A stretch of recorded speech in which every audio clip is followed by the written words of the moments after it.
Hey, I'm Elliott, this is Mental Floss on YouTube. Today I'm going to talk about some misconceptions about illegal drugs and marijuana, which may or may not be illegal depending on where you're watching this video.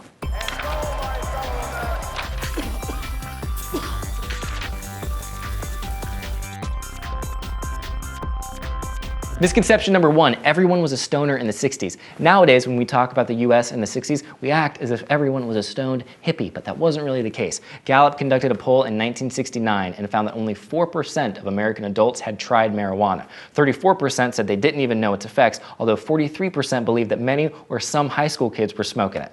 Those darn high school kids. Misconception number two, people who have taken LSD over 7 times are considered legally insane. According to Snopes, this myth has been around since the 80s, although the number 7 isn't always consistent. Sometimes it's 2, 3, 4, 5, you get it. It's worth noting that insanity is a legal term that, broadly speaking, means you can't tell what you're doing is wrong. There are a few different tests that can be used to determine whether a criminal can use the insanity defense in court, but none of these are related to LSD. So any drug user attempting to plead insanity would have to go through the same process as anybody else. A lot of people also think that this myth means that the state can commit you to a psychiatric facility, but that's not necessarily true either. Although the laws vary state to state, involuntary commitment is generally for people who pose imminent threats to themselves or others. So if you did some LSD and became violent, some states might send you to a psychiatric hospital, but not because of drugs from the distant past. Misconception number 3, blue star tattoos are used to distribute LSD to kids. So this urban legend has been going strong since the 70s, despite there being absolutely no evidence that it's true. The story goes that some anonymous person is distributing temporary tattoos of blue stars to little kids. They contain LSD, so when the child licks a tattoo to apply it, they'll trip on LSD and become addicted. There have been 0 documented cases of this happening. Also, experts consider LSD non-addictive.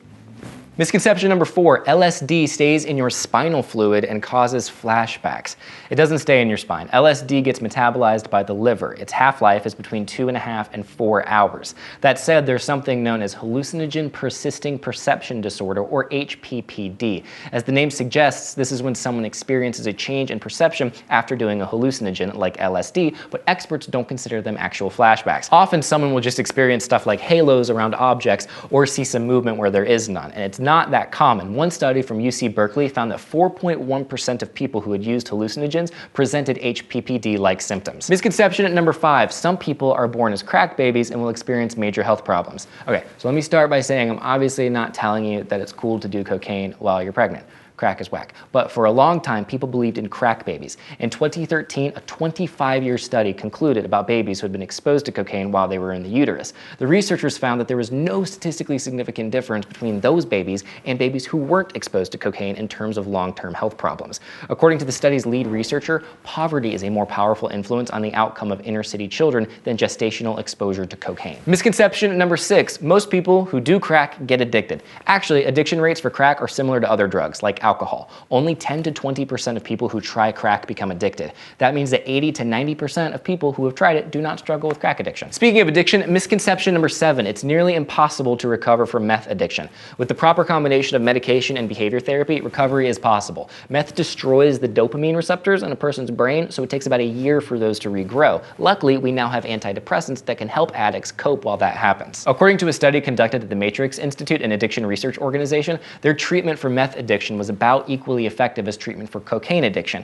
50 to 60% of people were clean after a year, so it's more effective than treatment for heroin addicts and less effective than treatment for alcoholics. Misconception number 8, George Washington smoked weed. In a few letters in his diary, Washington wrote about India hemp, a plant that he grew and knew a lot about. This was a reference to cannabis, but Washington wasn't growing it to smoke it. He primarily used it to produce hemp, which was used to make clothes. We know that he wasn't smoking it because modern weed has around 5 to 20% THC, the important chemical. The hemp that Washington was growing had less than 0.3%, so it would have had no effect at all. He would have just been doing it for no reason, and he had a lot to do. He was not going to waste time. Misconception number 9, Super Mario Bros. Is about drugs. According to creator Shigeru Miyamoto, the mushrooms that make Mario grow and shrink are not drug references. He claims he was influenced by the role of the mushroom in ancient folklore. And finally, misconception number 10, trick-or-treaters are frequently given candy laced with drugs. Every Halloween, it seems that we hear about the danger of candy containing heroin or some other drug. It turns out that every time something like this has been observed, the child who ingested drugs had actually gotten a hold of them some other way.